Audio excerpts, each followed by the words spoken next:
They never asked for money. So they're like, oh, I talked to Chase Jarvis and he said he was really interested in my thing. Did you ask Chase for money?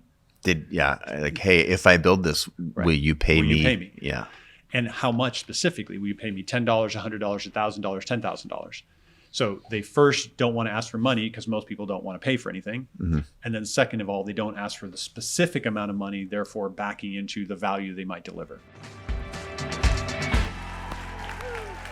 Welcome to the show, friend. It's been a long time coming. Cheers. Shall we cheers? Cheers. Okay. We're in person today. And as most people listening may or may not know, the show used to be 100% in person. And then obviously the pandemic happened and, technology got good and we've been doing remote for years. And every once in a while, special people, we get to be face to face. My last person who did that was Rainn Wilson. That was a couple weeks ago. And now I get to be here with my dear friend, T.A. McCann. T.A., welcome to the show. So fun to be here. It's one of my favorite places in Seattle. There we go. This studio where we are recording today, a little backstory. I have shared with you before that a lot of times when I think about how to change the show, grow the show, evolve it, one of the things that I always gravitate towards is having my dear close friends on the show. I feel like a lot of these folks have, like yourself, have achieved great things, but you're not actually promoting anything right now. My goal with this conversation is to have a deep, wide-ranging, broad conversation about creativity and about entrepreneurship. There are very few people in my life that I call mentors, and that's not a conscious choice, but I definitely refer to you always as my friend and mentor. And I think my hope is that the listeners today will find extra value in there knowing that I'm bringing a mentor. Other people that I refer to as mentors is Sir Richard Branson, for example, because he really taught me a lot about how to build a business and delegate. But when I think about like my nuts and bolts entrepreneurial background, I learned most of what I know from you. And we were joking before this recording started that you were a little itchy, a little nervous because there's not a whiteboard within arm's length. And you have some really long arms to be clear. TA, what are you, 6'5"? 6'4". 6'4". Yeah, you're just saying that. But there's no whiteboards. You have a mini whiteboard in front of you there. I always carry it. It's a nervous thing.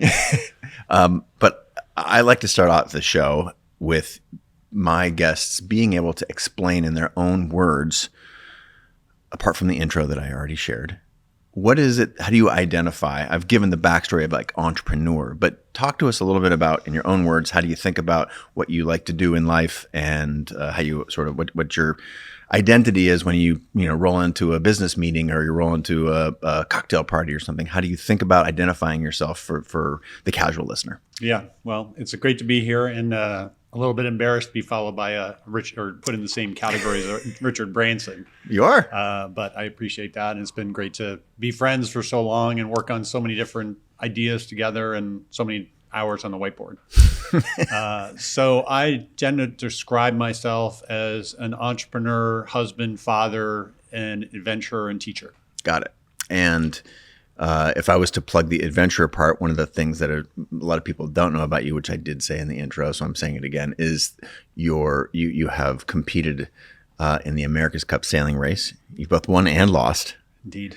And that's the number of people that get to compete at that level is very, very, very small. That's basically the Olympics of sailing, is it not? Well, there is the Olympics and sailing, and that is one of the Olympics of sailing. So Got yes, it. It's one of the higher caliber sailing events. There is a pattern, not always a pattern, but there is a pattern that I have noticed on having hundreds and hundreds of guests on the show. There is a sort of a competitive spirit, a background for a lot of entrepreneurs and creators, not always. Because for every entrepreneur that is, came from sports, there's someone who, was, locked themselves in a closet and read thousands of books as a young kid, or a skateboarder where everything was very individual.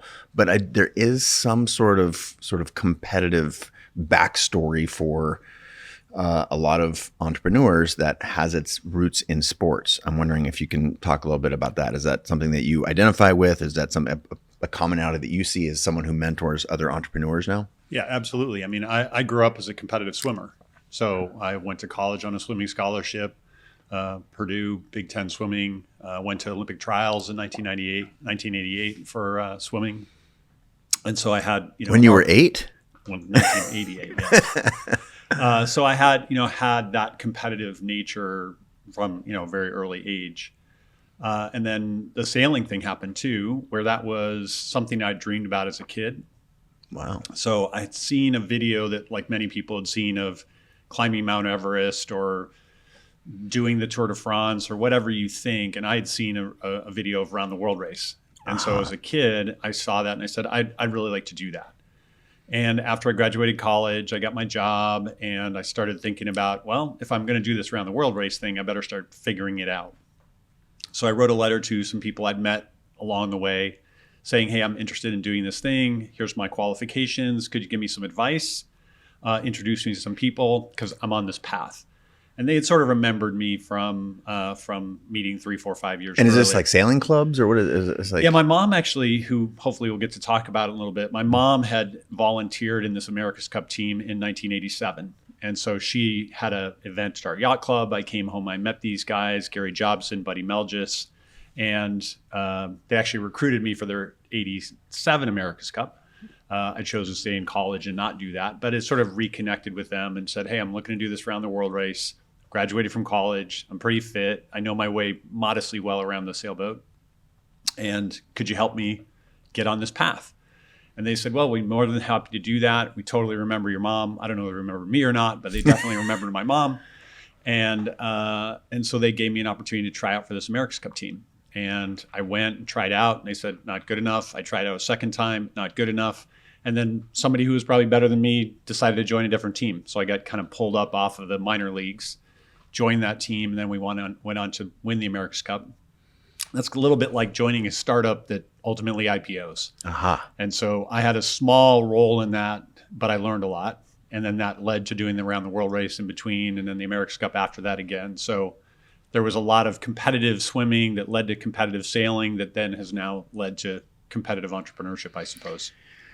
So a couple other questions on the sports front. So I remember a story about a very harrowing set of events that happened off the coast of, I think it was New Zealand or Australia, that I remember.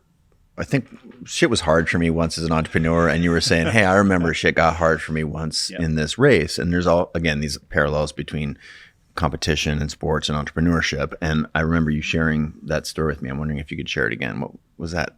You're close. Okay. So this was the Sydney to Hobart race. So it's Australia, not New Zealand. Yep. But Sydney to Hobart race happens every Boxing Day or December 26th every year. And I was on sailing with Larry Ellison, the co-founder of, or the founder of Oracle, who I sailed with for a while. We got caught in the middle of a really terrible storm. And there were boats flipping over and people drowning and lots of carnage in that particular point in time. And I was fortunate to be on the biggest boat with the most professional people, with probably the best prepared, and it was still very difficult. So I've spent thousands of days on the water, and those couple of days off the coast of Australia were some of the most difficult for sure. And the boat was delaminating. Many of our team was injured. Again, there were people that we knew and I knew that were lost at sea during that point in time. Some of them didn't come back. And so when you sort of draw it back to the entrepreneurship component, you're like, yeah, this is hard, but nobody's dying and we're likely to get through it. And so when I think you've put yourself in those kind of situations, it does give you a perspective. Yeah, where people do die. And, and hard is like hard.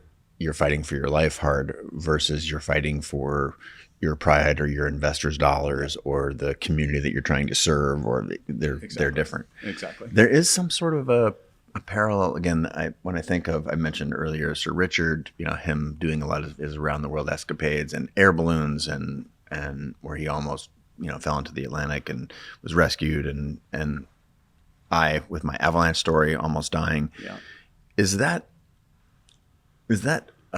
helpful in entrepreneurship? Is it helpful in life to have these harrowing experiences that, put perspective around what it is that we're doing. Like I think back, there is a pattern, not in every case. As I mentioned, there are people who are, really, really intellectual and they live through books. And there are people who, were very individual and creative and artistic. And yet there is some thread of people who've gone through some shit. Is that required? Do you see this commonality in entrepreneurs? And yeah, I don't know if it's required, and I don't know if it's just the hard part. I think it's the trying to achieve something that by its nature happens to be difficult. Yeah. Right? It's difficult to achieve, and in certain cases, it causes or has the attribute of could be death-defying, could be mortal, but oftentimes difficult things have that. Yeah. Especially through the lens of adventure or sport. Yeah. Swimming isn't necessarily dangerous. It's hard, right? Right. Mountain climbing is hard and dangerous, right? Yeah. Offshore sailing can be hard and dangerous, but it doesn't have to be dangerous. But I think at least for me and other people I found is you're attempting something difficult and you've sometimes succeeded, sometimes failed. In that attempting something difficult, and that gives you perspective on attempting other things that are difficult. Yeah. And in some ways, it doesn't matter whether you succeeded or failed, because if you failed, as it were, and you kind of lived through it, you're like, okay, like I can make it through other difficult things. And if you succeeded, it gives you this confidence to try something maybe even more difficult or more ambitious, probably. So I would separate ambition and excellence from necessarily difficulty, though they oftentimes are intertwined. Helpful. So I'm going to put a pin in a couple of the things that we've covered so far and try and lay out basically a landscape, a map where I want us to sort of journey around the next hour of our conversation. Because it's maps. Maybe a chart. It's wide ranging. One of the things you'll know about TA through the course of this discussion, and we are also, again, jesting as we do before we start recording these shows. Can you tell the story about that gentleman coming to meet you and what Andrea, the person who runs the front desk at Pioneer Square Labs, where you currently are working? Yes. Well, for people who work with me, they know I'm somewhat intense and very direct. And so a person was coming to pitch us for venture capital investment, met our assistant, got us situated, and they were asking, they had never met me before, sort of like, so what's TA like? And they were asking, like, is he relaxed or chill or whatever? And our assistant, Andrea, said, no chill. No chill. No chill. No chill, which I think is meant to say that I'm just very direct, efficient with my time, hopefully with other person's time. I'm not particularly sort of casual in that way and trying to get to some result for that person or myself. So it's a little bit of a joke amongst us all. It's like, so chill or no chill. No chill. And yet, and maybe in my personal life, I can be much more chill. Well, the irony is that I get to see a lot of the chill side of you because mostly when we go out, we're not solving problems anymore. Although that is... you've helped me solve a lot of problems. I do want to walk through those. As I mentioned, laying out a little map. There's the map of helping people understand the different ways to grow their business. And because the audience, you've been around since the show was invented, right? In 2009, we started recording this show, and you were, many businesses. It's been a long time. I've been waiting since 2009. Finally, I get on here. Finally. Well, you didn't know you were in a secret tryout the whole time, and you finally got enough points in the game to. No, but I do believe that most of the people listening, whether they're solopreneurs, small business people, or entrepreneurs who want to build, world-changing, game-changing, category-defining business, the understanding of the awareness of all of the different vehicles through which you can grow your business, some just by hard work and bootstrapping is the phrase that we tend to go with, all the way up to raising a bunch of money and helping, through venture capital or other means. And so I really think it's going to be valuable for our listeners if we talk a little bit about that. That is, I'm going to say sort of, this is one territory that I want us to go in. The other territory is I would be interested to hear through your lens of our relationship, the different businesses that I've built here, from the Best Camera app through Creative Live, for example, and what you witnessed me, how you witnessed me struggling and not knowing. And I would like to basically sort of come clean. I talk on this show and other places in the world like I'm widely experiencing all these things. Often I'm just learning them a week or a month or a year before sharing it with the show. So I think, and by using me as an example, we can say there's a way that I can be the guinea pig. This is where entrepreneurs in general, Jace, stumbles. And as someone who sees a lot of entrepreneurs, my hope is that you see patterns where people screw up and make mistakes.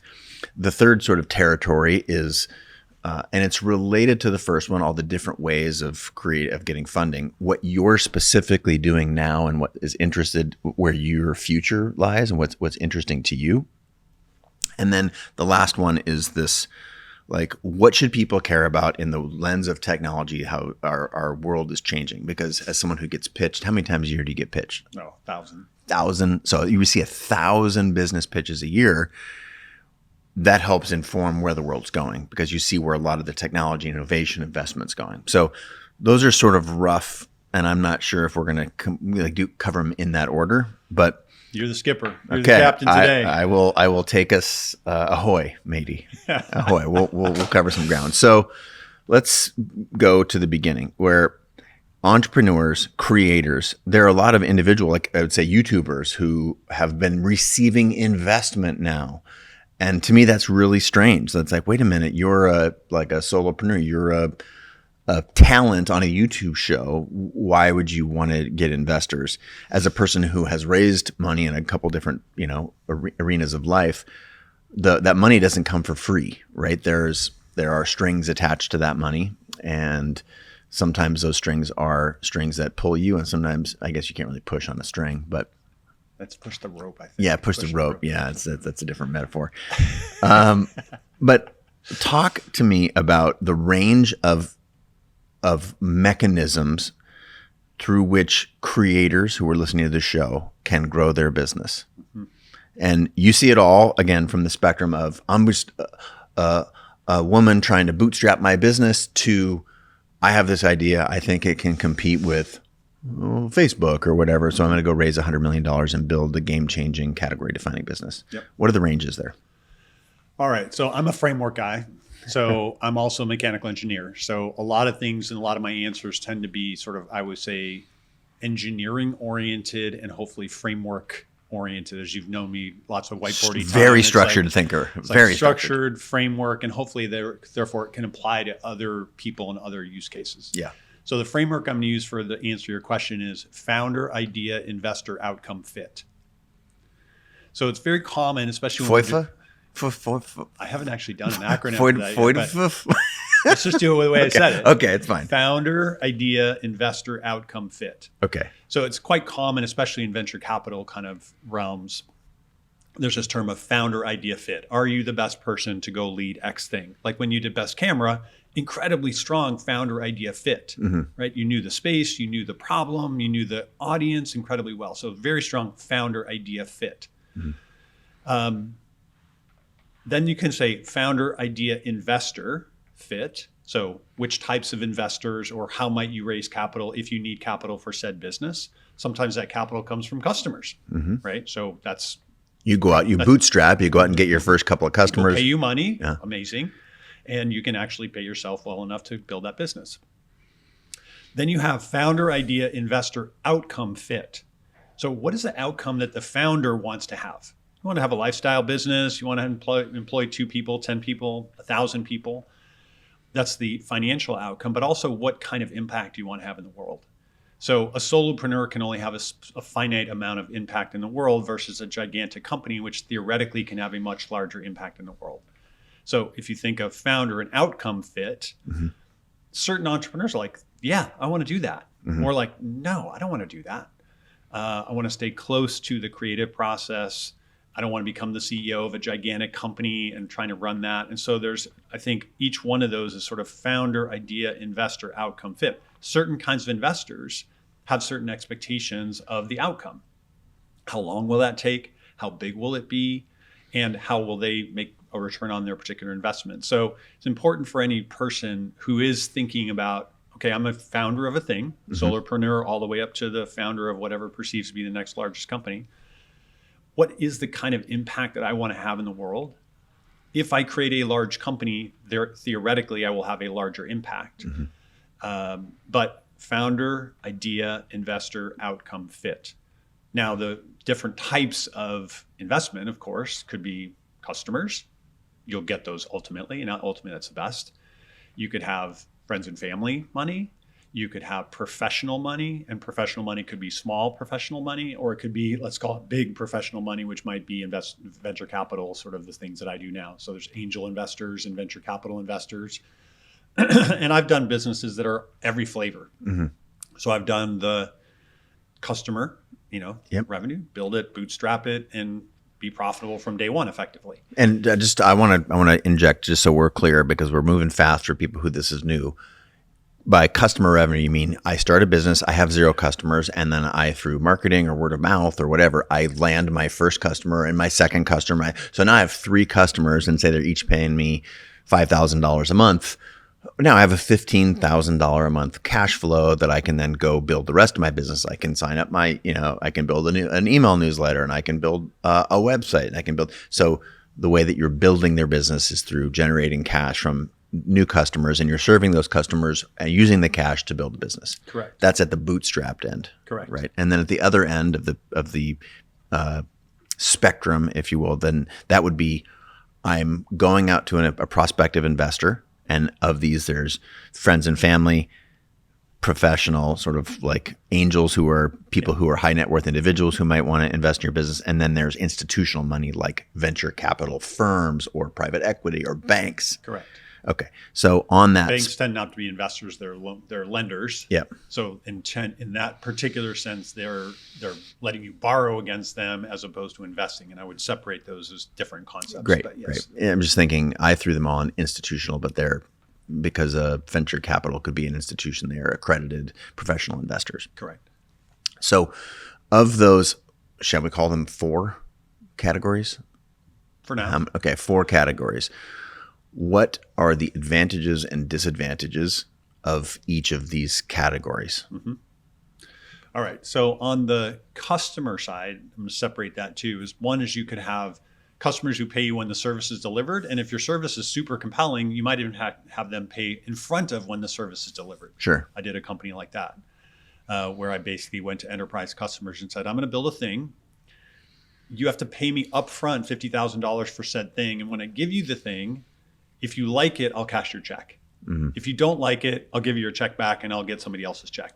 That's like a prepayment, as it were. And sometimes if you build something compelling, you get the prepayment to happen. But those are all customer funded. Sure. They tend to grow slower because you have to wait for the customer to pay in order for you to advance to grow other ways. If you go to the other end of the spectrum, that venture capital, that's where you're getting a significant amount of money up front before you've really built very much, and you may be able to hire lots of people, and those tend to grow a lot faster. They also tend to burn out relatively quickly, as some people have probably experienced, meaning they're a large pool of capital, and then that sort of dries up for one way or another, and you haven't created the right amount of momentum for the amount of investment that you've created. So speed and growth and potential size is more oriented toward the venture capital side of that equation. Right. And the bootstrapped customer is more oriented toward a slower growth orientation, at least for a while. Got it. So where I want to focus like a laser beam is most people who are listening to this show, I think, would identify as solopreneurs or small business entrepreneurs. They're a photographer or they're a designer and they own a design studio and they employ 3 people or hire contractors on a regular or somewhat regular basis, or they have a handful, let's call it less than 20 employees. And for those types of people, what do you think about raising money, borrowing money, getting investment, what lens would you encourage them to look at that through? Well, I guess it would depend on the person, but most of them need to have a vision for how it's a much larger company, right? And if the vision is we're at 7 people a day and we'll be 14 people and we'll do 3 photo shoots and we'll go to 6 photo shoots. I mean, that's not a much larger business. You may need a little bit of money up front to buy more gear or do something like that. That's what banks are for. Sure. Right. That's what making a loan from your uncle is for. Got it. Right. That's the friends and family type of thing, or just working capital. But if all of a sudden that photographer says, like, I think that I can create a much larger impact in the world, a la what you did with Best Camera or Creative Live, you had a vision that was so much larger than a small business. And the vision of so many more people that could be impacted by that, not by seeing someone's photograph, but by building a platform by which people could do something much larger. Yeah. I don't think most people either have that idea or want what's going to come along with it. Right? What are some of the things that come along with that? Well, you oftentimes get pulled away from the creative part. Yeah. You're like, great, you're now the CEO of X company, and you're spending all the things that CEOs end up doing, which in most part are far away from the creative process. Yeah. I mean, it's creative to build a business, and I think that is a thing in itself. But the creative part of what does the business do, I sometimes talk about this as product or progress. Product or platform or product or the platform that you're building is a company as opposed to the product. So you quickly get abstracted away from the creative part of building the thing. Yeah. And that is true. I mean, and the larger the business, the further you're often away from that because you're spending time doing lots and lots of other things. Yeah.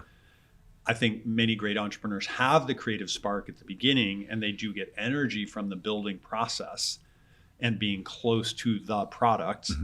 And they feel oftentimes like, ooh, now I have this bigger company or big company and I don't get to build as much as I like. And so that's one thing to consider is it's likely as the company gets larger that you get further away from the product part of the business. Okay. So that's the small business entrepreneur, I would say probably most of the listeners, but there still are listeners and watchers on the show, if you're watching the video, who work inside of other companies. Let's call them sort of intrapreneurs.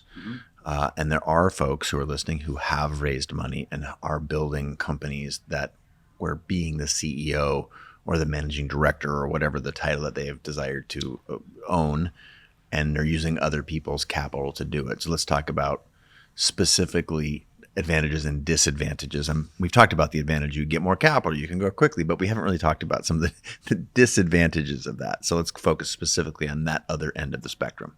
Well, let's take 2 branches. One is an entrepreneur and an intrapreneur. Okay. So the entrepreneur works at a big company, and I did this when I was at Microsoft. So after my second company failed, ran out of money, I'd raised friends and family money basically for that. Company ran out of money, had to get a job, had a 1-year-old daughter. And I thought that I wanted to go and work for maybe a 200-person company, maybe an experienced CEO to figure out, like, I don't know, maybe I didn't know what I was doing. Ultimately, long story short, ended up at Microsoft. Inside of Microsoft, I was working on a big business, Exchange, which is many people might still use for their email, or Office 365. And I was tasked with kind of creating other businesses alongside Exchange. So I would call that an intrapreneur type of thing. And part of the reason I had that job is I'd been an entrepreneur previous and I at least knew what it felt like. That's a very safe way to be an entrepreneur, right? Still going to success, failure, likely to still get your paycheck, right? And you are likely to have a lot of things to support you that when you become I'll call it entrepreneur, meaning you're outside in the real world, that you start to come to appreciate. You're like, oh, wait, I had this brand called Microsoft. I had someone who did HR and payroll and finance and facilities and all of those things that when you're an entrepreneur, you have responsibility for. Intrapreneur, someone else is taking care of a lot of that stuff. And depending on where you're doing that, oftentimes the brand of the company you're working for gets you access to customers, gets you access to lots of this is TA calling from Microsoft. Yeah, I run Exchange, and I'm wondering if Amazon, if we can do a partnership. Yes. If you're like, hey, it's Chase. Hey, Amazon, I'm wondering if we can do a partnership. Probably not going to get the phone call back. Right. Absolutely not. And so that is, and it's easy to underappreciate how valuable something like that is. And presumably it's valuable in the context that you're working. Yeah. If you're working for Eli Lilly, or you're working for Microsoft or Google or whomever, Amazon, the value of that brand goes a long way. So anyway, the entrepreneurship or intrapreneurship thing is a very viable means to build the skills of entrepreneurship. Yeah. Can I find customers? Can I find a unique product? Can I understand the competitive landscape? Can I package it and price it? All those things are good to practice inside of an intrapreneurship type of context. It is significantly different than the entrepreneurship path, where it's all on your shoulders. And if the founder and you're the CEO of that, it's all on your shoulders. And both you and I know what that feels like in both success and failure. Yes. And when it fails, like there is no more paycheck. When it fails, you also have responsibility for all the people that you convince to come join you on said journey. And you have to tell all of those people this isn't going to work. Like we're shutting it down, or we're being acquired, or it's going away, or the vision that we all started off with is not going to happen the same way that we thought it was going to happen. And that emotionally is so much harder than telling people inside of Microsoft, hey, we're all going to report to this other piece of the business now. Feature X we worked on for a little while was killed. So I'll say there's a broad spectrum of emotional connection. And as you move toward both a entrepreneurship path and let's say a entrepreneurship to orient venture capital path, which is I think I can create this amazing, gigantic, world-changing thing in the world, and I feel like I'm the person put on the planet to do that. That is bold. That is arrogant in certain cases. And when it doesn't work, your own emotional connection to that is such a higher high and such a bigger fall. Yeah. As opposed to I'm working on XYZ feature inside Microsoft or large co, and feature X gets killed, project X gets killed. You just move on to project Y. Yeah. Oftentimes your brand is not necessarily associated with that thing in the same way as it is for an entrepreneur. And I'll even separate an entrepreneur like a founder entrepreneur, like the founder and CEO of a thing was also, it came from usually your heart.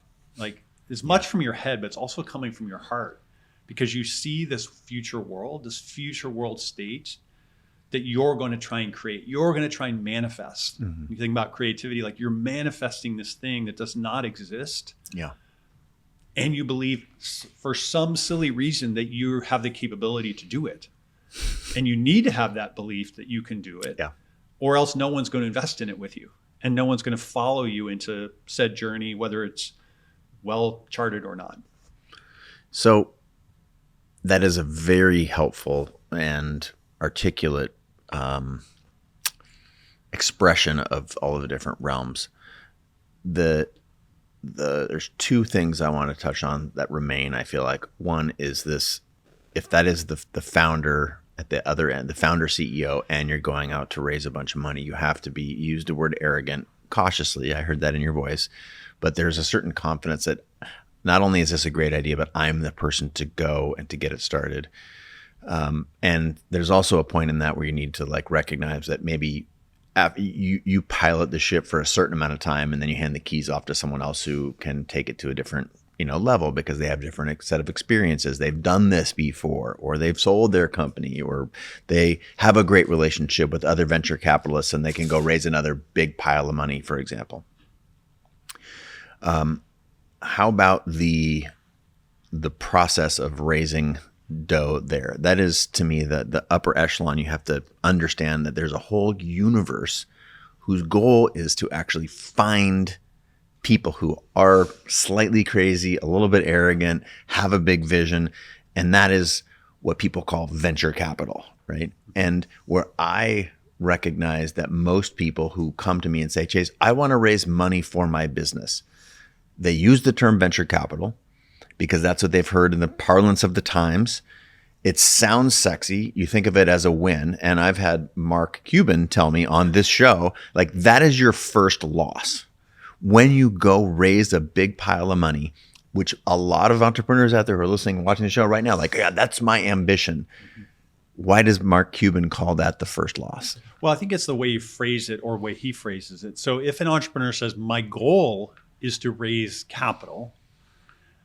I think that's wrong. Their goal is to achieve the change or create the thing that they want to create. And it's an enabler that the capital is required. Sure. Right? I want to go really quickly because there's lots of other people who have the same idea at the same time, and I want to go quickly to create said thing. Yep. And if I go slowly, waiting for customers to pay for me, I can't hire the right people. I can't go as fast as I want. And so an enabling feature is venture capital. Got it. So the goal is not to raise the capital. The goal is to accelerate success. There you go. And it may require capital, and it may not require, it may require venture capital, or it may require customer capital, or it may require lots of people working for free, or all of the above. Right. In order to achieve said goal more rapidly. Got it. And if you look at it from the customer or the end user's perspective, theoretically, the world wants what you want to create. Right? And everybody must agree on that sort of thing, even if it takes longer than you think. If that's untrue, you'll have a bigger problem, right? You perceive the world wants a thing, and then you show up with a thing and they're like, we don't really want that. Companies fails. Yeah. So incorrect assumption for future world state. Obviously, sometimes you show up and the world wanted something kind of like your thing, but they found somebody else's thing that's close enough to your thing a year earlier. Right. Hence the speed nature of venture capital. There's people who perceive an opportunity in the world. You're not the only one with that same perception. And venture capital enables you to go quickly to get to that outcome. Got it. So it's not the goal, it's an enabler, right? It's just like saying, my goal is to go hire all these people. Yes, you need to do that. That's not necessarily the goal. It's a goal, not the goal. It's an enabler to do that. Right. If I come back and I think about the roles of a CEO, specifically through the lens of venture capital, number one is, can I set and communicate a clear vision? What am I doing? Why am I doing it? Who wants it? Who should come along with it? It's one. Second point would be hire and manage a great team. If you can understand where you're going and at what rate, who should come with you? So I think we'll get to at some point strengths and weaknesses of any given leader for any given opportunity. Who else needs to come along? So can I attract them? Do they want to work with me? Can I pay them well enough? Can I communicate that vision and their role in said vision together? Third is sort of to build the product and then build the platform or build the company. So improve on product and improve on process. Build a bunch of great people in a room. If you don't have a process by which they can collaborate, they can build together, they can make decisions, etc., you will fail too. Despite having a great vision and or attracting a lot of great people, you have to build and manage that particular team. And then last, I would say is, I'm going to add two more. One that I normally talk about is you have to go get the resources to allow those people to do their work. So if they're worried about, is my paycheck going to show up? Can I buy beer and pizza? Like, you have to get the resources. Now, those resources could come from investors. They could also come from customers, or they should come from both. And most great CEOs spend a lot of time in the early days being the first salesperson, finding those first customers. And you're either selling to investors, you're selling to team, or you're selling to customers. And then last but not least is you have to be a decider. A lot of times what I see as early stage entrepreneurs is they can't make decisions, and they feel like if I make a decision, I'm missing out on some options. But they have to be a decider ultimately to help that team make good progress toward whatever vision they laid out in the first place. Because at the end of the day, it actually is about narrowing. Oftentimes. And it feels for most entrepreneurs at the early part, you're like, yeah, but I'm trying to satisfy all those people out there. But you got to satisfy one or two or three or four. And so it's this incredible tension in the mind of a founder or an entrepreneur is, I have to hold what is a gigantic vision that might take me 5 or 10 or 20 years to achieve, all the way back to, how do I just get one person to use my thing? Yeah. And holding those two things in your mind at the same time, and hopefully being able to connect them in a way that other people go, oh, I see, we're going to solve for one customer, then 2, then 5, then 10, then 50, then 100, then 1,000, then 1,000,000. And how are we going to get there, Mr. CEO? Like, how will we do it? Who will do it? And that's part of that blend of number one and number two. Right. Like having a vision and being able to communicate that, get the right people on the bus, et cetera. And communication is partly enthusiasm Sure. and partly a plan. And depending on who the leader is, some leaders might be much better at the enthusiastic part, and other leaders might be much better at the plan part of that. Mm-hmm. I think the best leaders kind of can do both. They can get everyone inspired, excited, and then, okay, what's the plan? Great. Last question in this sort of sea of the first sort of land mass that I wanted us to cover, which we're getting through very, I think, at the right pace, in the right way, is in between founder, individual, solopreneur, and raising a bunch of dough to go build a game-changing product that you have a clear vision. You've maybe done this before, and you're going to raise some money and bring the right people and build quickly and whatnot. There are a couple different ways that I will just say are in the pop culture now. I will highlight two of them. One is an accelerator, which is essentially a program where entrepreneurs can go learn. They get sort of mentored. They're building a company within sort of the framework of a plan. Basically, there's sort of a step 1, step 2, step 3. If you come into our incubator or our accelerator, we will help you. We'll run your finance and your payroll and whatever. And then there's the one that you currently are the managing director at Pioneer Square Labs here in Seattle, which is a studio model, which is, I'm going to simplify this radically. It's somewhere between sort of like I'm a person with an idea, and I need some help. I want to go do this idea. And at the other end of the spectrum, like, I can do this. I've raised a bunch of dough before. I'm going to go. So talk to us about those two things, and specifically where you at Pioneer Square Labs do. Who do you care about? Who are your customers? What is the studio model? Yeah, so I would separate the concept of an accelerator versus a studio. Mm-hmm. Some people would interchange the word studio with incubator. Sure. So first there's incubators and accelerators, just to make them simple. Incubators tend to be like Pioneer Square Labs is, and studio sort of a more modern term for an incubator, as it were. Okay. Studios you should think of as a co-founder in the company and are going to do a lot of work to help you create that company. Accelerators are usually, as you said, finite programs. The best known ones are Y Combinator, Techstars, or others. They tend to be 3-month-long programs. They tend to be educational in nature, and they are primarily advice-oriented. There's lots of people like me who will go up to Techstars and give you lots of advice on how you should build a business. Hey, you should go find some customers. That's very different than the action of finding customers. So the one way to think about it for the audience will be, if you're looking for primarily advice, then you should absolutely consider an accelerator. You'll go there, be very focused, 3 months, you'll meet a ton of different people, you'll get lots of very good advice, sometimes conflicting, but that's useful too. A lot of advice for a finite period of time, but all the action falls on you. Yeah. If you are thinking that you can really benefit from a lot of people with expertise in the action category, not just, hey, you should go find customers, we're going to help find customers. Not, you should build a product, we're going to help you build a product.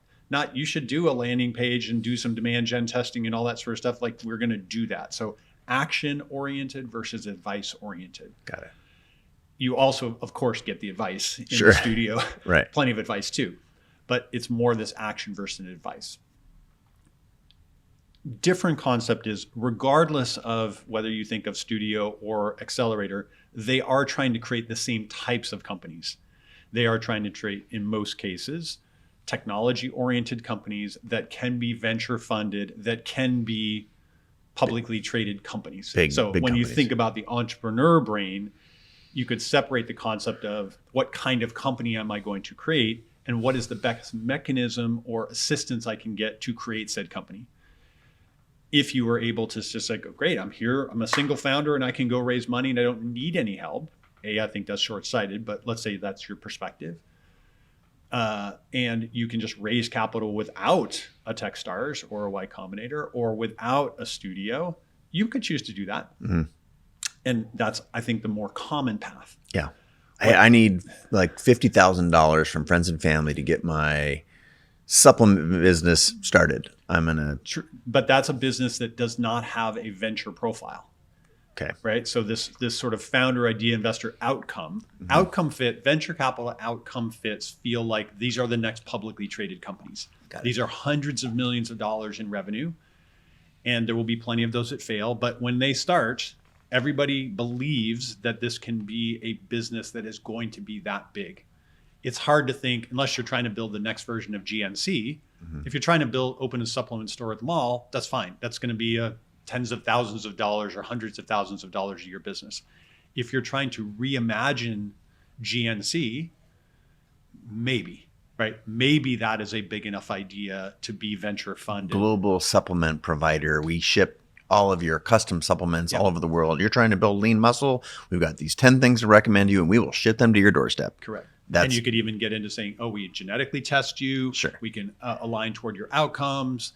And you and I both thought a lot about this category of personalized health. Yeah. Now, there are certain entrepreneurs that believe that to be true, of which I'm going to optimize your performance or your longevity. And in order to do so, you need some form of supplementation. And today, most people walk into a GNC or otherwise like, I have no idea what I should buy, how much I should take, how these things will work together. That could be solved with software. There probably is an entrepreneur out there who is attempting to build that business. Got it. If they are, call me. I want to invest in that business. But that is very different than saying I want to build a supplement or a supplement retail store or something else. And in those cases, you may say, oh, I can go get a loan for that because I can show what my cash flow is going to be, or I can ask my uncle for $50,000 to open that store. But a VC is not going to be interested in that because the outcome profile is not aligned toward their outcome profile. Yeah. And so it's really about thinking about that sort of founder and what their vision is, the idea, the single store or the global future where every person who takes supplements is using my software to do it. Yeah. Investor who believes in said thing and the perception of the outcome of that particular plan. Got it. So Pioneer Square Labs is, you said it, you get pitched thousands of times a year. What do you look for? Is it the same profile of the thing we're just talking about? Is it like there's the right person with the right idea? This is an area that we're like, do you specifically at PSL, Pioneer Square Labs, where you are the managing director, do you have an investor profile or like a vision, a thesis, an investor thesis? Like if someone's listening right now or watching and they're like, oh, kind of this sort of model sounds kind of interesting. This incubator, accelerator kind of universe sounds interesting. Describe specifically PSL for us. Yep. So let me back one step up. So PSL has three parts of our business. Okay. So one is the studio, which we'll talk about. The second is we are a venture capital investor. So we have a different pool of capital. We invest out of that pool of capital into companies we create. So we are the first venture investor in the companies we create in the studio. We also invest in early stage companies in the Pacific Northwest. So we are geographically bound. We focus on technology companies. We write $500K to $2 million checks. So we're usually the first professional money into a lot of these early stage technology companies. And a third part of our business is we actually have a corporate innovation part of our business. So in many ways, we're assisting the intrapreneurship component. Yeah. So a person who's building an internal thing in a company, they should totally do that. There are certain ideas that live inside companies that should be spun out as their own standalone company. Yeah.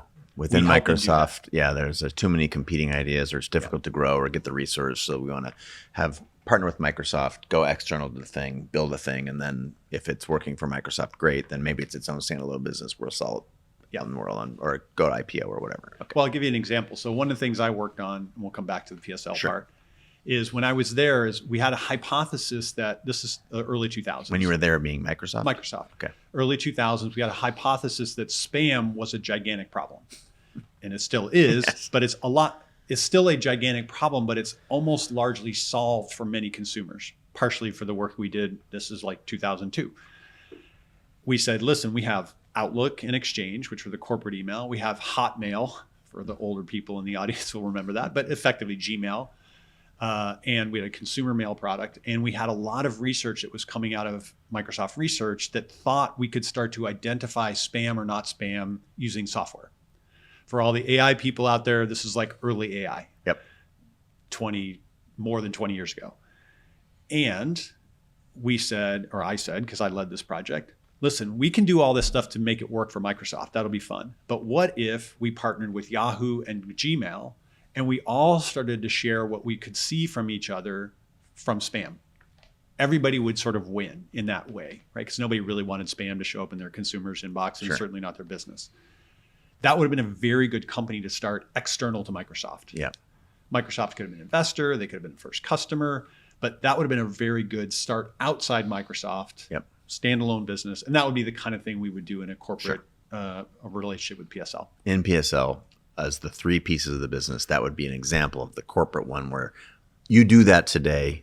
There wasn't such a thing way back in the day, and PSL is solving for that for all the entrepreneurs. That's an interesting idea. Yeah. So that's the corporate entrepreneurship. Right. Then there's the venture capital, Right. and we can talk about what we got pitched over there.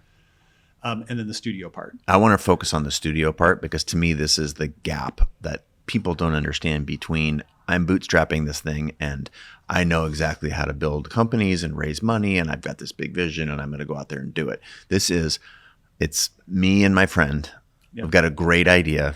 I feel like it could be a big business. We don't understand a lot of how do we apply for patents and how do we get, finance started. And well, I don't even know what it means to like hire an engineer, but I know we need engineers. Yeah. So let's paint that picture. That's what PSL, the original, the studio model. Yes, correct. So the profile of the person is going to be quite similar, whether you're a venture side or a studio side. You still have to be that founder that has that big vision, that has some skills or presumably background that has illustrated you know how to get shit done and can achieve and can win and things like that. But what we think about at the studio is really, and I'll share this with the audience if they want to, is it's literally a template. So if you walk in and you say like, hey, TA, I want to do a new company. I think it's a technology-based company. I think it'd be venture scale kind of idea, and I'd love to work with PSL. Almost always, unless you are a repeat successful founder, I will send you a homework. And here are the questions that live in the homework. It's a Google Doc. Send it as a homework. Again, I'm happy to share it. Which is the first question is, why this? You're a super talented person. You could work on 100 different things. You could work at Microsoft or Google or whatever. You could work on, I'm sure you have lots of why did you choose this one? That's first, why this? The second is, why me? And this gets a little bit of a founder idea fit. Like, why are you the best person to do best camera, creative live, or fill in the blank supplement company thing? The third is based on the why you, what we call first five. So if you were doing, let's use the supplement company thing. Sure. If you were doing the supplement company thing, who would be the first 5 hires you would make for that idea as you currently conceive it? And then I ask a why now. And the why now is there something that's changed in the world that has enabled this type of business to work much better now than it might have 1 year, 2 years, 10 years, 20 years in the past? So in this case, we could take the genetics, do genetic testing. Wow, that's getting better. Blood testing, getting a lot better. Lots of different tests you could run. You could throw all this into an AI model and then make a better recommendation for supplements. That would be a why now example on that particular thing. So it's sort of like, why this, why you, first 5, why now? So if you are a founder or you are wanting to build a company right now, those 4 questions are pure gold. If you cannot answer those, when you're sitting here listening to the show or watching it, you need to go to the whiteboard and spend a little time, a little introspection, and have really, really, really good, crisp answers. Now, if you do want to go and work with TA and Pioneer Square Labs and pitch them, know that that's going to be your first assignment is you're going to get some homework. But even if that's not the case, like you should know these things. These are fundamentals that I think will help you separate yourself, your product, your idea, and your ability to execute on all those things from other people who could not. I mean, you and I both been in that seat. Like, and while we may not have answered those questions explicitly, I think that we answered them as you were raising money for Creative Live, or I've raised money before. You sort of are like, why you, and you imagined who would be the other people you need around you based on your own unique strengths and weaknesses, and what the business is going to need. And like, the fact that you and John have done so many things together, like he's you're the yin and yang, and you're very good at certain things and he's very good at certain things. And yet then you surround with either investors or advisors or team members. So that ability for a CEO to think about that point 2 I made previously about hire and manage a great team, at least you got to then think like, who the heck would I hire? And where would I find them? And then oftentimes the recruiting process of trying to get those first 5 really informs yourself, and it also informs your idea a lot. Sure. Okay. We've sort of charted the territory on, big point number one that I wanted us to make sure to cover off of. But we're sort of inching into point two, which is you get pitched thousands of times. So you see a lot of people who want to build companies make a lot of mistakes. You have watched me very firsthand as, one of my closest mentors. You've watched me make a lot of mistakes. What are the most common mistakes that you see founders, people who want to build a business, make? We are formation stage people. Like, I'm seeing most of what we invest in and what we do at the studio, whether it's a studio or the fund, we are at formation stage. Like, the earliest parts, the business is barely anything, as opposed to later stage investors, which will look for different things. There'll be some of the things I pointed out first. Is this the person that can take it to this far? And do they have a good founder idea fit and can build a big team, et cetera? But at the formation stage, the most common mistakes that I see people make: not enough narrowed focused on customers. They're like, I'm selling to photographers. Okay. Like, professional or amateur? Professional. People who make this much money or that much money. People who have lots of gear, not much gear. So they don't put enough criteria to focus enough on the ICP, or ideal customer profile. They're far too wide on the ICP. I mean, like, ideal customer profile, meaning ideal is when you find somebody who has all those attributes, they say, here's my credit card now. I don't care how much it costs. You're solving a problem for me. Like, not just maybe, I guess. No, yes, now. You're my solution. Thank you so much for making this product. Ideal customer profile, not customer profile, ideal customer profile. So they're far too wide. Second is they don't have specific examples. So they're like, yeah, I'm focused on professional photographers in the Northwest who do this sort of outdoor photography and have done one or more print publications. These would be like attributes that I would perceive if I were selling to you. And then you say, like who? Like Chase Jarvis. Well, have you talked to Chase Jarvis? Well, not yet, but I'm going to, or I'm going to try to. So they have the ICP, but they haven't done enough what we would call voice of customer, VOC. Mm-hmm. Getting to EAC, which is early adopter. Man, customers. I'm way out of it on the lingo. I don't know if because ICP, ideal customer profile. Okay. VOC, voice of customer. EAC, think of it like a funnel. The better the entrepreneur, the better they can think about this as a funnel. So they're thinking, my ideal customer profile looks like blah. I went and found these many people who have these attributes. I did the customer discovery, customer interviews. I talked to them. I asked them questions.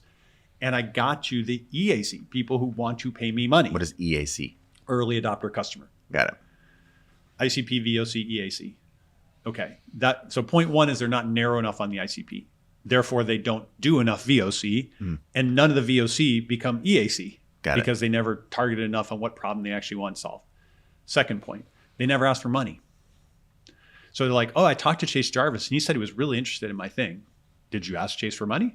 Like, hey, if I build this, will you pay me? You pay me? Yeah. And how much specifically? Will you pay me $10, $100, $1,000, $10,000?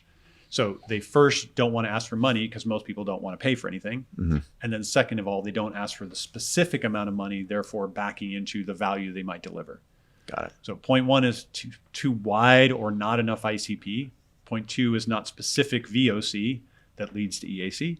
And or the pricing and packaging of whatever thing they're trying to build.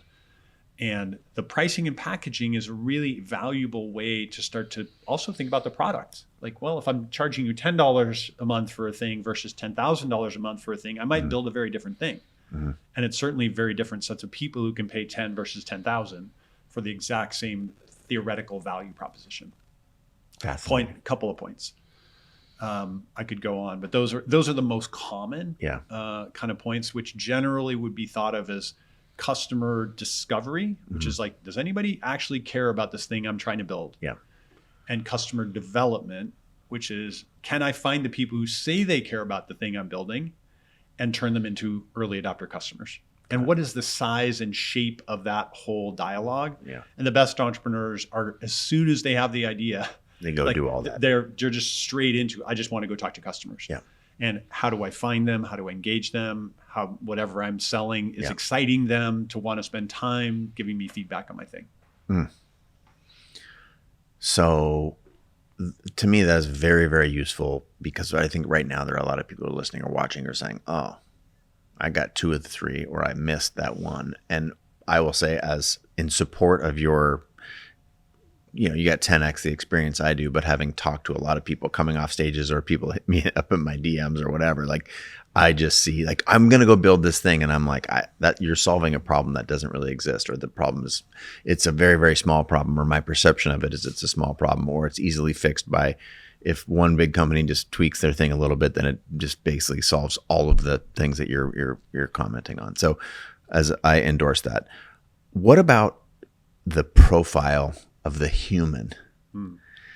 To me, this is a fascinating one. It's sort of laden with pitfalls, because you don't want to generalize too much, like these types of people.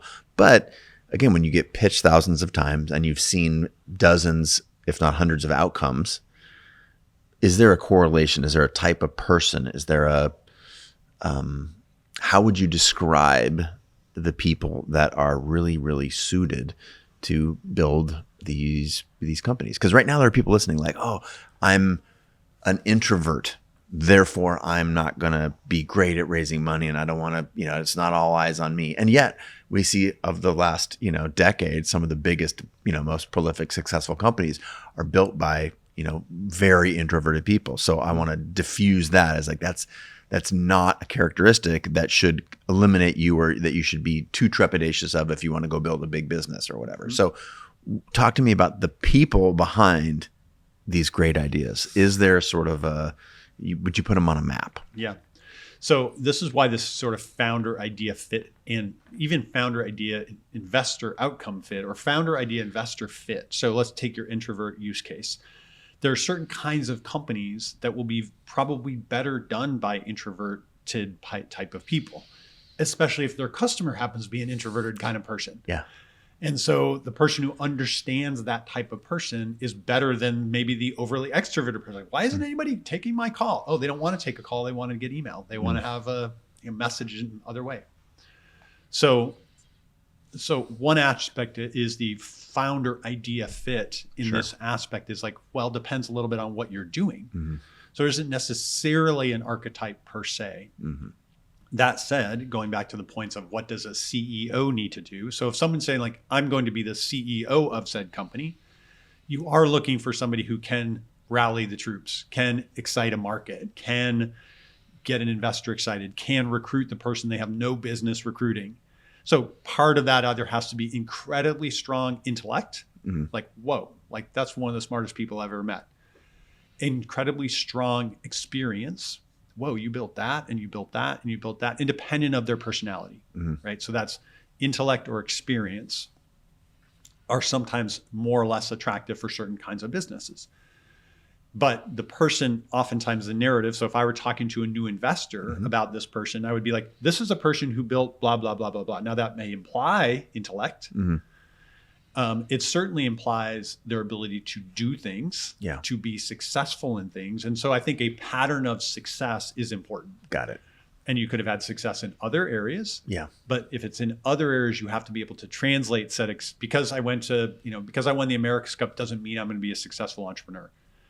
However, if I can say, I know what achievement looks like, I know what being best in the world feels like, and now I want to be best in the world at this other thing. Like my partner, Greg, 25-year venture capitalist, he often asks that question of the entrepreneur and of the company.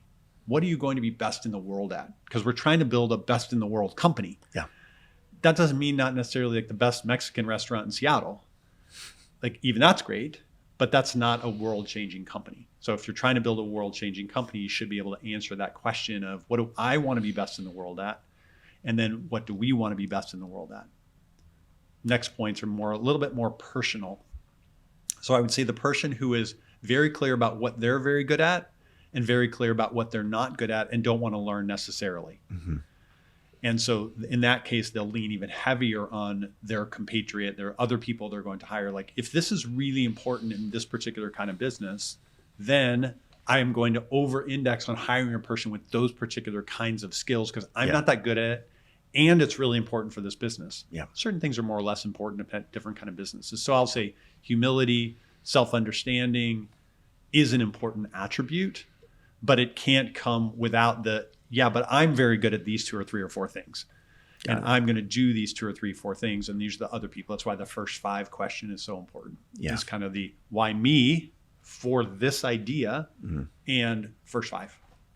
Those mistakes about it, they tend to be, I think you even may have said this, that they're all mostly customer specific, right? They're like, who is my ideal customer? You know, what problem am I solving for them? How much can I make from them?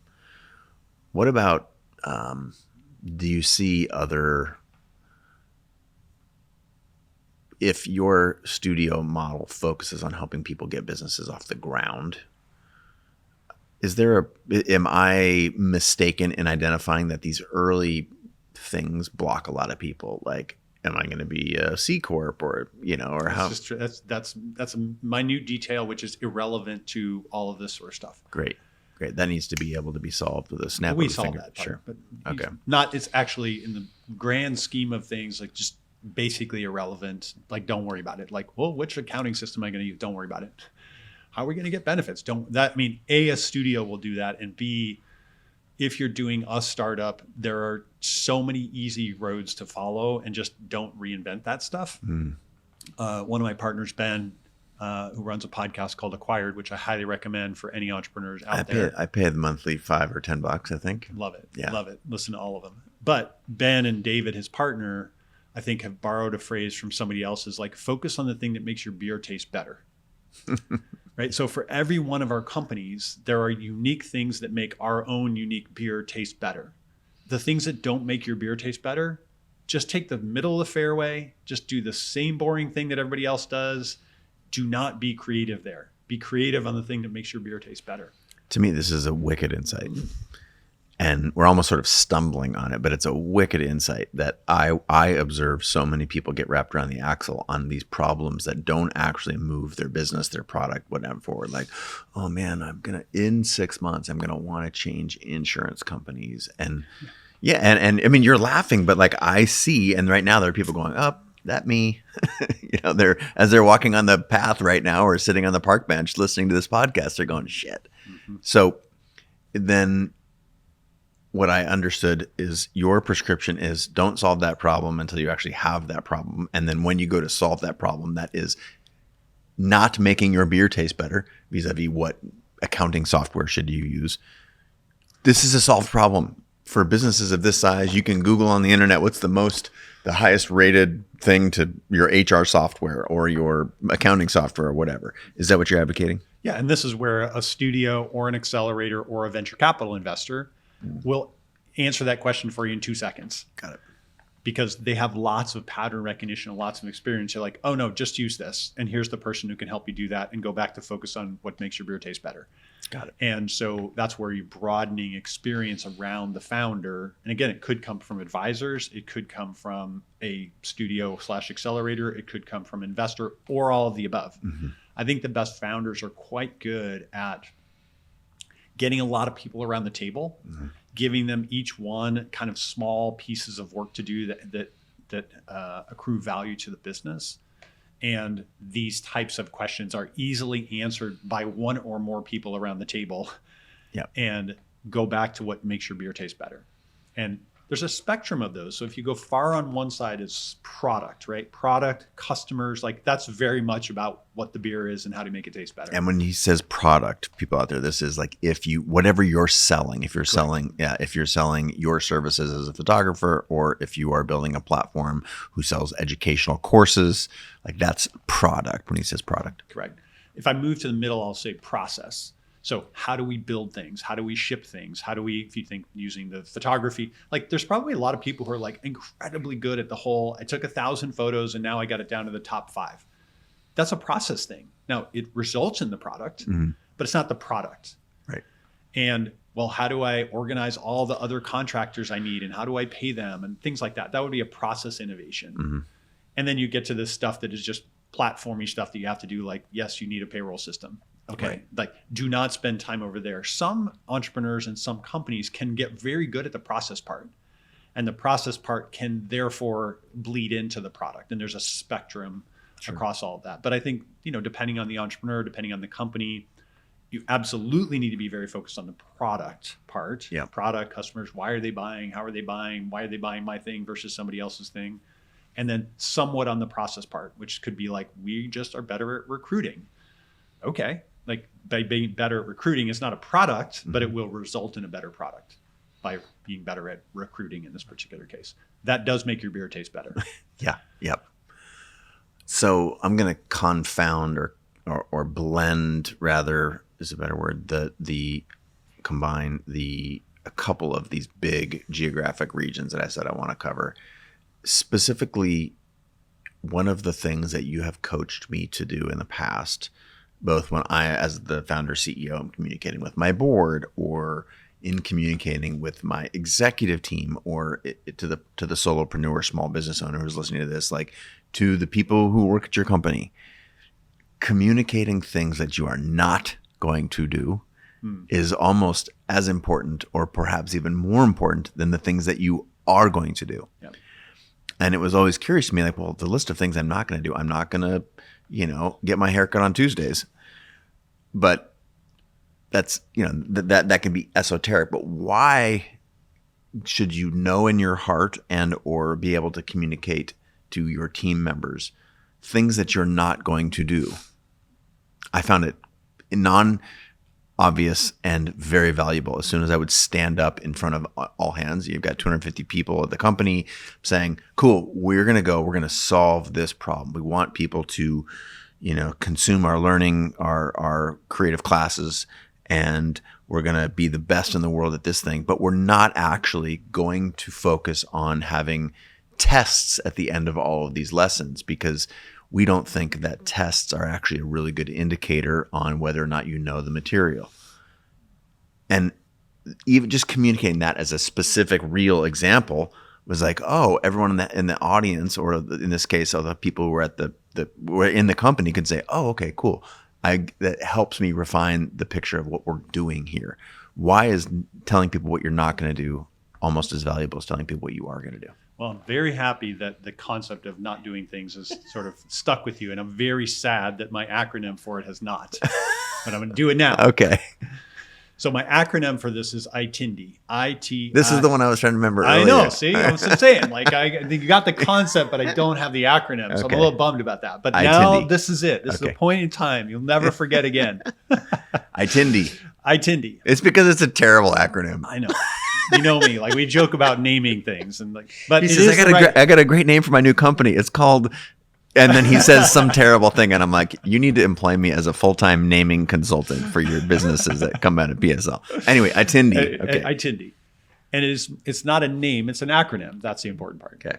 So ITINDI is important things I'm not doing yet. ITINDY, and both the I and the Y are the most important parts.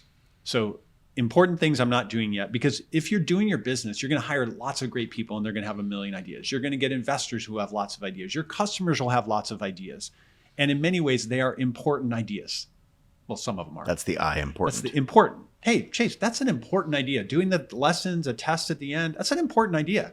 That's an important idea. But it's a thing we're not doing yet. And the yet is the most important part of this whole concept. And the yet can be dropped into a time frame. Between now and the end of 2023, we're not adding tests.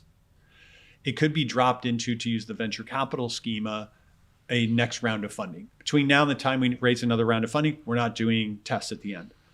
Or it could be aligned to a specific milestone or metric. So until we've shipped 10,000 courses, we're not doing tests. Or until we hire a head of test development, we're not doing tests. Got it. So you can align and bucket all this important stuff that we're not doing yet into these groups of orientation: time, milestone, funding, or metric. Now, when you do that, everybody who has the idea thinks like, oh, cool. Chase heard me with the idea for the tests. He said that's an important concept that we're not doing between now and the end of 2024. Sure. Between now and the time we're going to raise more money. Sure. Between now and the time we hit our 10,000th course. But as you get closer to the 10,000th course, or you raise more money, you need to go back to the ITINDI list. Yep. and reprioritize it and say, hey, Mary, that was a super good idea about doing the test. We've now hit our 10,000 thing. We've raised some more money, and we're now going to open a head for test development. But if you keep the itinerary list, which is all the stuff effectively below the line, and that helps you to focus on what we are doing by not trivializing or minimizing the other concepts. But if you're always back and forth between no one knows what we are doing and what we're not doing, it's a lot of gray areas, a lot of cognitive dissonance. So itinerary has been very powerful. In fact, a lot of boards I'm on now, like something will be said and the CEO just goes, itinerary next round, itinerary 2025, itinerary CFO. Like when we hire a CFO, we can come back to our whole pricing discussion and how we might change that up. Great. We have an open headcount for the CFO, itinerary CFO. And like a bunch of stuff then gets layered into that thing that when the CFO starts, everyone goes, cool, we're going to get back to ask that question about pricing or whatever it is. But it's a focusing, almost every person you'll give, every entrepreneur out there, someone will give you advice. You need to focus. Yeah. Okay. Yes, that is true. But focus on what? And one way to focus is by telling people what you're not focused on. And by saying, I've heard you, it's on my list, it's on itinerary, and I've started to say, well, when we raise more capital, or we get 10,000 users, or we do something else, we're going to come back to that list and prioritize it, which still may go to 20,000 users, 50,000 users. But itinerary is a powerful word, and it's a powerful mechanism that can be used in a lot of different contexts. And sometimes people just have that as shorthand in their companies now, as itinerary as the sort of means to focus by what we're not doing. Got it. Insanely helpful. I found for listeners and watchers out there, like that being able to communicate what you're doing is seemingly obvious, right? Because that's how you get people excited about your ideas. That's how you find your customers and all the other things that you talked about. Be good at those things, but to say what you're not doing and specifically not doing yet. I hear you. That's a good idea. We're not doing that yet. It just keeps, to me, it was like it's an alignment exercise. I hear you. I know this is valuable in the space, in our product, in our company, but not now because we're focused on something else. It's very, very uniting concept. Can I just make a point on this? Please do. So a lot of people I talk to, like especially entrepreneurs, are like, hey, you should write a book about all this stuff. And I say, itinerary. That's an important concept. It could get further out there, but I actually don't like to write very much. Like I think I'm pretty good at thinking about these frameworks and doing whiteboarding sessions and maybe even giving advice. But I actually don't know that I'm that good about writing it down. And when I write a blog post about something, it's freaking painful. It's hard for me to write that down. And so the writing of a book just seemed like, oh, wow, so difficult for me. So much easier to go and chase a show. It is hard to do a book, period. It's very hard. It's probably really hard to do a book, even if you like the process of writing and putting your ideas down. So for me, people say, write a book. I say, itinerary if I had a collaborator. If I had somebody who, it could be a business school person at this point who thought that my ideas were reasonably good, who really liked to write, who liked to take the things like chicken scratch on a board and turn them into good diagrams, who could make a coherent chapter by chapter description of many of these concepts. Then I would say, okay, itinerary collaborator. Or itinerary, someone offered me a really big book contract. Sure. So those would be both things which might take an important concept of, TA, you should write a book, off of the itinerary list, which is, I would only do that if I had a really strong collaborator that I was going to enjoy doing that process with. Yeah. And I like doing things together with other people. Yeah. And or there was somebody who was going to really help me to promote the book, because writing the book doesn't matter to me. If I could scale these lessons more efficiently by having a book or a YouTube channel or something else, maybe, because my goal is not to write the book. My goal is to bring some of these lessons so that all the people who are going to start companies are going to fail, fewer of them fail. Truth. Fewer of the tens or hundreds of millions of dollars that are going to be invested in these companies, which many will fail, will not be wasted. Good. And so my goal is to make it more efficient and more successful. Any book may be a means to do that, but I'm not going to write a book unless one or more of those conditions are true. Said the engineer. One of the things we also talked about is your lens on creativity. Before we started recording, we're like, a lot of people, like, they think of creativity as art, and I think of it as, why don't you fill in the blank there? Well, creativity certainly can be art. Yeah. But I think that's the natural place where you say a creative pursuit is an artistic pursuit. And even writing is sort of a creative pursuit. But I think of both creating companies is an artistic expression. It is a creative expression. Even thinking about how you do recruiting differently or better, for me at least, and maybe that's because I'm an engineer, like that is a creative expression. And writing it down and drawing the diagram and the flow chart and the whatever is a creative expression, at least for me. And I think for many entrepreneurs, there's the creativity at the process level and certainly at the product level, that many entrepreneurs are creating the product, and that is an artistic expression of themselves or their future world state or their perspective on the world. And I do think that it is incredibly creative and energizing. And even at PSL now, I have two levels of that creativity. So we have the companies we are creating, but I'm also creating a company to create other companies. Yeah. It's a machine. And it's a machine that sometimes I use the analogy of, hopefully it's sort of a Swiss watch analogy. Like on the front, it's just hands kind of going around and we look at ideas and we turn them into companies. You flip that thing over and you start taking it apart like a Rolex watch, and you're like, there's one system that's connected to another system that's connected to a third system. And there are all these nested systems that all kind of get together to flip over so that you just stay on time and you do it more efficiently. And for me, I find so much energy in the creative pursuit of, in this case, building a company to build other companies. And the companies themselves are a creative pursuit. And it's fun to do that alongside other entrepreneurs now, as opposed to being the entrepreneur. It's now I'm a co-founder with those entrepreneurs, and I'm helping them to realize the vision that they have for this future world state. Beautiful. The last piece of our conversation today, I want to focus on what are the trends and the things that you're seeing. You've mentioned AI a couple of times, and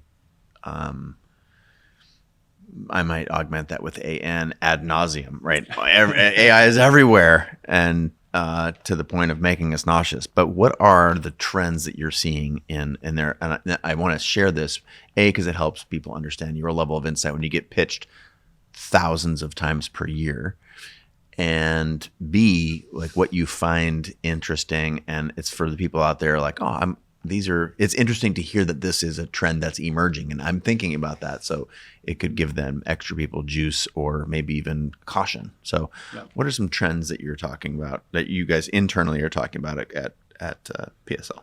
At PSL, both on the studio and the venture side, almost everything we're working on is AI in one way or another. And I kind of have this scoring mechanism of like AI companies. And so on one end of the spectrum would be no AI, like ones or twos. 10 is on the other end of the spectrum. Ones or twos, no AI. 3 to 5s are what I would call AI ingredients. So the core product does something else, but there's a beginning of an AI ingredient. Like Outlook is a good example. It's not an AI product, but there's an AI ingredient that's starting to help you write better emails or things like that. You could be an AI, sort of like a 5 to 7 is like an AI only company. So all it does is an AI something or other. 8s, 9s, and 10s are what I would call AI innovations or inventions. Got it. They are people who have actually used it. Sure, it's AI only, and the only thing it's going to be, but there's an invention in there. You could look at something like ChatGPT as an AI invention. Sure. It's way up at that end of the spectrum. So everything we're working on has 3, 5, 7s, a couple of 8s or 9s, maybe. Sure. Yeah. Maybe. Right. But they're all in that category. I've been building companies, like I'll say modern companies. The first company I really started was 1995. And it was really triggered by Netscape. Mm-hmm. Like this was the first time that non-technical people could see the internet, right? The browser. Mm-hmm. You're like, because we actually had access to the internet at Purdue in 87. So I was sort of feeling like, this is interesting. Like email, wow, that's kind of cool. I'm communicating with people all over the world. So like technical people or technical universities could feel that in the late 80s, early 90s. And then the sort of browser happened and normal people could see it. Yeah. I think that the ChatGPT moment is very similar.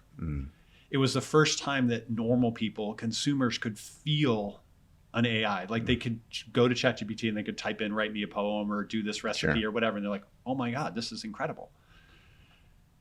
So I've built companies through the internet, through the cloud, through mobile, through social, and now at this point in time. And I do think it's as important, if not potentially more important than all those other things in the past. Now it layers on top of all of those. So with somebody who has lots of experience, that feeling. That's also shared by my partners who've been investing in companies for 25 years. Yep. My partner was one of the first investors in Amazon. So they've seen through every one of those waves too. And also they agree that this is maybe, it sort of doesn't matter with the superlative, but it's as important, similarly important. It's important. Huge. And therefore we are spending a lot of time thinking about it. It's also misunderstood or not that well understood yet. Yeah. All of us are like, even if you have lots of experience, you're still trying to figure out, I don't know, does my scoring mechanism even make sense? Yeah. What is the difference between a true innovation and just an augmentation? Sure. What's going to happen with the big companies and the small companies? Like none of us, like we're all a lot of deer in the headlights at this point, trying to figure that out. But we are all spending a lot of time trying to figure it out. That is very helpful. And therefore, the people who are not working on things like that, like you're just not going to get that much attention because we're going to try and figure it out until some of us start to figure it out. I don't know whether it takes us 6 months or 6 years to figure out what are the right opportunities, what are the right products to be built, what are the right capabilities, how quickly is it changing. That said, it's also changing much more rapidly than previous iterations of technical innovations. Therefore, it's even harder for us. Because you're like, wait, what was true 2 months ago is no longer true. And previous iterations were slower. So things like that, what was true a year and a half ago might not be no longer true. But this is literally changing. I don't want to say daily, but like it's certainly it weekly. Feels like it. Like, it feels like it, and it is changing at multiple different levels. I mean, all the way down to the infrastructure level, the hosted level, the models level, the application level. All of that is true. So the trend of rapid acceleration of change, true. AI, very important, true. And the role of technology in almost every facet of our life continues to increase. So therefore, everybody paying more attention to an important trend at an important time that is changing very rapidly. So it is a bit overwhelming being in the space. And therefore, if you're not in the space or not getting that much exposure, it's probably even more overwhelming if you're trying to pay attention and trying to get into it. It's like paddling into a gigantic wave and you're like, oh my gosh, like I barely know how to surf. I haven't really surfed yet, but everybody else is trying to surf the big wave. Yeah. So it's a really important point in time. And so that trend is, here for a while and maybe forever. I would presume forever, but the trend of focus and deep understanding from a lot of people who are either entrepreneurs or investors or both to attempt to figure it out, to create a framework that, I come back here a year or 2 years from now, I'll have a much better framework of understanding the difference between, good versus bad, where to invest, how would a founder today be different than a founder 5 years ago? That point of, what I do know is that most of the founders who are working in this category are more technical than not. Sure. And they are continuing to skew more and more technically, which makes sense because we're at this early days of technology. Right. And so for the person that's not technical wanting to be involved in it, you have to over-index on customer access. Sure. Like I just know how to find customers, but I have to find my counterpart who is very, very technical to go build this product. And whether you're building a product or just using the product and being in the space, the point is, the takeaway here is this is real. Now, I have outstayed my welcome in your company here today. We're past time. So I want to let you get out of here. I've kept you a little bit longer than I promised. That being said, how do people, where would you steer people? Is it PSL, your personal page? Where would you want to steer people? Despite my, comments about writing, I do have a fair amount of blog posts for a lot of these sort of core concepts. That's all at tamccann.com. And then psl.com will be all the stuff that we do at PSL. And so those are probably the easiest places to find me. Or I post a fair amount on LinkedIn as well. That seems to be a place where the right audience has the right concepts in this particular category. I just decided I'm going to beg you to come back on the show so we can have story time, because we've gone through a lot of very, very important materials today. But I also want to share some intimate building stories of where I tripped and fell, and where you helped me pick up the pieces, as well as you got some great stories, not just sailing stories either, but very, very, very funny stories. It's been a true joy to work with you on all these different companies. Watch the evolution of the show and all the people you've had here. Makes my heart feel warm that I've had some small impact on that, or you call me a mentor. Massive. It makes me really, really happy to be here, and I hope we're doing it another 30 years in the future. Well, don't make me wait 30 years. I was talking a few weeks here to have you I'm back doing on the show again, but I hope we're still building companies 30 years in the future. Until next time, everybody out in the world, thank you so much for being a guest, TA, and to everyone out there in the world, I bid you, until next time, adieu.